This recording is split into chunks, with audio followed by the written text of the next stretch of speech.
JJ के chapter 259 के spoilers हमारे सामने आ चुके हैं और इस चैप्टर में गेगे ने कुछ ऐसा कर दिखाया जो कि गाइस पूरी तरीके से ही अनएक्सपेक्टेड था। तो गाइस इससे पहले कि मैं वीडियो को स्टार्ट करूं, मैं आप लोगों को पहले ही एक बड़ा सा स्पॉइलर अलर्ट दे देना चाहता हूं कि इस वीडियो में आगे जाके बहुत सारे स्पॉयलर्स होने वाले हैं। तो फिर इसी के साथ करते हैं हमारे आज की वीडियो को स्टार्ट। आप लोगों को पता ही होगा कि जो हमारे लास्ट चैप्टर के लास्ट पैनल में हम लोगों को देखने को मिला था कि हिगुरामा और इटाडोरी सुकुना से फाइट करने के लिए फाइट में उतर चुके हैं, लेकिन गैस व्हाट, इस चैप्टर में हम लोगों को इटाडोरी कहीं पे दिखाया ही नहीं गया।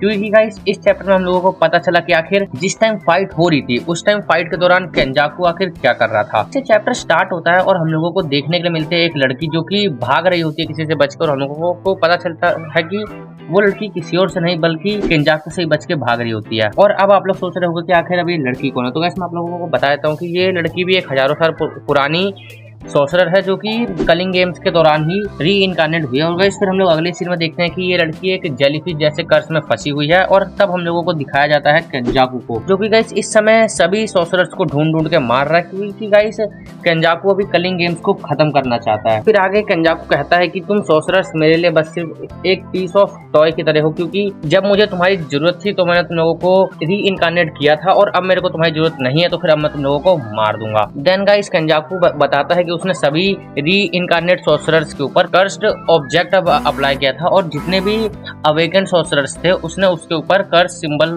अप्लाई करा था, जिससे कि गाइस केंजाकू आसानी से उन सभी के सभी सॉर्सरर्स को ट्रैक कर पाए, आसानी से उन सभी के सभी सॉर्सरर्स का पता लगा पाए। और गाइस इस समय पे जो लड़की है वो मर चुकी है। और गाइस फिर वहाँ पे एंट्री होती है हाजिनोकी की, क्योंकि गाइस केंजाकू से बोल रहा होता है कि अब वो लड़की मर चुकी है और तुम अब भी अपने आप से ही बात कर रहे हो। अब गाइस आप लोग सोच रहे होंगे कि आखिर ये हाजिनोकी कौन है।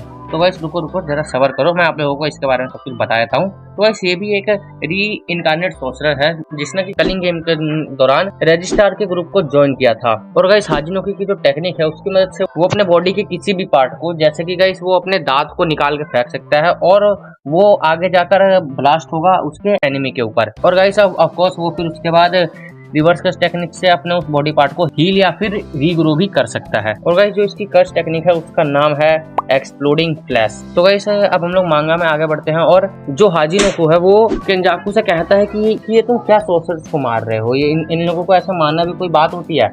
फिर गाइस केंजाकू कहता है कि मैं सिर्फ उन्हीं लोगों से दोस्ती करता हूँ जो या तो मेरे लेवल को होते हैं या तो वो लोग मेरे को बोर नहीं करते। देन गाइस हाजिनोकी कहता है कि मेरा तो दोस्ती पर से पूरा भरोसा उठ चुका है, खास करके उन लोगों पे से जिनके बड़े बाल होते हैं। होगा शायद वो यहाँ पर केंजाकू के बारे में मैं बात कर रहा होगा, क्योंकि गाइस हम लोगों को पता है कि केंजाकू के भी बाल बड़े हैं। और गाइस फिर ऐसे ही ये दोनों थोड़ी बहुत बातचीत करने के बाद अपने अपने स्मार्टफोन में जो गोजो वर्सेस सुकुना की फाइट चल रही होती है उसको देखते हैं। और हम लोगों को अभी इसमें पता चलता है कि फाइट में जो हमारा गोजो है वो सुकुना के हाथों अभी बीच में से काटा जा चुका है।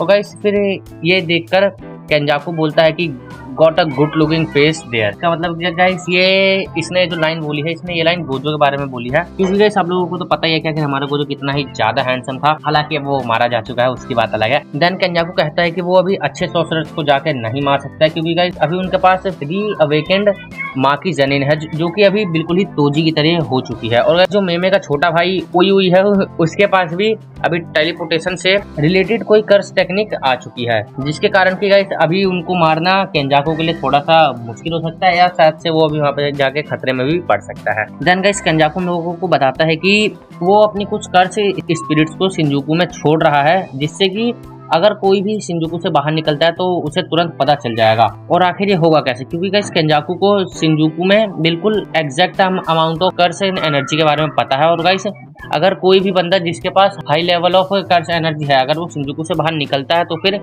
जो शिंजुकू है गाइस तो उसकी कर्स एनर्जी कम होगी एंड गाइस उसको बड़े ही आराम से पता चल जाएगा। तो गाइस अपनी बात खत्म करने के तुरंत बाद ही केंजाकू फुजिनोकी के ऊपर हमला कर देता है और वो फुजिनोकी इसके बचाव में अपना एक दांत निकाल के फेंकता है उसके कर्स स्पिरिट्स की तरफ, जो कि वहाँ पे फटता भी है। लेकिन जो हमारे केंजाकू के कर्स स्पिरिट्स थी वो वहीं पर हाजिनोकी को घेर लेते हैं। और guys at this point of time Kenjaku हम लोगों को अपने प्लान के बारे में बताता है कि गाइस केंजाकू अब कलिंग गेम्स को खत्म करना चाहता है, लेकिन गाइस उसको सभी के सभी सॉर्सरर्स को मारना पड़ेगा, एस्पेक्ट सुकुना और केंजाकू खुद, क्योंकि गाइस उन दोनों के बीच में बाउंडिंग वाव भी साइन हुआ था जैसा कि आप लोगों को पता ही होगा। जिस बाउंडिंग वाव के तहत गाइस केंजाकू टेंगेन सामा का मर्जन शुरू कर देगा पूरे जापान के साथ। और गाइस आखिर वो ये मर्जन स्टार्ट क्यों करेगा? वो बस सिर्फ ये देखने के लिए मर्जन स्टार्ट करेगा कि जब वो टेंगेन सामा का मर्जन पूरे जापान के साथ कर लेगा तो आखिर कौन सा क्रिएचर बनेगा। और गाइस फिर वो अपने इंटरेस्ट को पूरा करना ही अपनी लाइफ का मकसद होता है उसके लिए। और गाइस फिर इस सब के बाद केंजाकू हाजुनोकू को भी खत्म कर देता है, लेकिन हाजुनोकू जाने से पहले उसे बोलता है कि ये जो तुम्हारे अंदर क्यूरियोसिटी का कीड़ा है ना, अगर तुमको इसको शांत करना है तो फिर तुम रोज सुबह उठ के अपनी पोटी को देखा करो। गाइस यहाँ पे एक ये है जो कि मरते मरते भी केंजाकू का रोस्ट करके चला गया। और गाइस तभी वहाँ पर एंट्री होती है ताकाबा की। अब गाइस आप लोग इससे पहले कि अपने दिमाग पर ज्यादा जोर दे, मैं आप लोगों को खुद ही बता देता हूँ कि आखिर ये ताकाबा है कौन। तो गाइस ये जो ताकाबा है वो एक न्यू अवेकेंड सोर्सरर है जिसकी गाइस कर्स टेक्निक का नाम है कॉमेडियन। यस गाइस वही कॉमेडियन जिसका काम की बस सिर्फ लोगों को हंसाना होता है। और गाइस इसकी टेक्निक भी कुछ इसी तरीके से काम करती है, यानी कि गाइस जो चीज ताकाबा को फनी लगती है वो चीज रियलिटी बन जाएगी। इट मीन्स अगर ताकाबा को ये चीज फनी लगी कि कैसा होगा कि अगर केंजाकू मर जाए तो फिर गाइस वो चीज रियलिटी तब बन जाएगी। हाँ लेकिन गाइस यहाँ पे एक ट्विस्ट भी है कि उसको अपनी इस अभी पावर के बारे में कुछ भी पता नहीं है। तो फिर ताकाबा के बारे में इतना जानने के बाद अब हम लोग मांगा में अगर आगे बढ़ते हैं तो फिर यहाँ पे केंजाकू ताकाबा पर बिना कुछ बोले ही सीधा एक अटैक कर देता है। और फिर अटैक करने के बाद वो बोलता है कि अवेकन सॉर्सरर्स में उसका कोई इंटरेस्ट नहीं है एक्सेप्ट हिगुरामा, क्योंकि गाइस उसे भी पता है कि आखिर हिगुरामा कितना ज्यादा पावरफुल है, फिर उसके पास भी कैसी कैसी पावर्स हैं।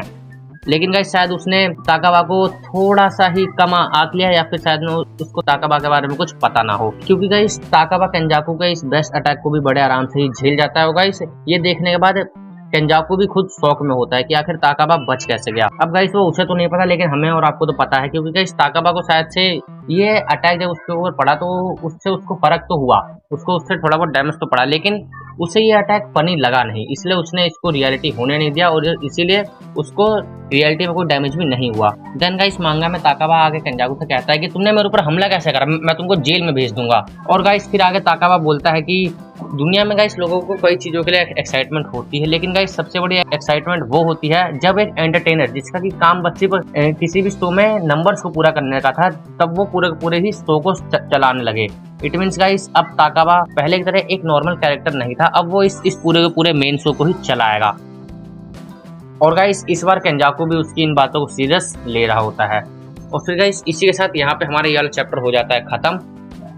लेकिन गाइस यहाँ पे एक बात ध्यान देने वाली है कि अभी तक से इस चैप्टर का ऑफिशियल रिलीज नहीं हुआ है, ये बस सिर्फ स्पॉयलर्स है। तो फिर अगर इसके ऑफिशियल रिलीज में कोई चेंजेस आते हैं तो फिर मैं उसके ऊपर भी आप लोगों के लिए एक वीडियो बना दूंगा। तो फिर अब करते हैं इस पर वीडियो को यहीं पे एंड। और अगर आप लोगों को वीडियो अच्छी लगी हो तो वीडियो को लाइक कर देना, चैनल पे न्यू हो तो चैनल को सब्सक्राइब भी कर देना। और अगर चाहो तो मेरी इन बाकी की वीडियोस को भी जाके आप लोग चेकआउट कर सकते हो। मैं आप लोगों से मिलूंगा उन्हीं वीडियोस में, तब तक के लिए बाय बाय।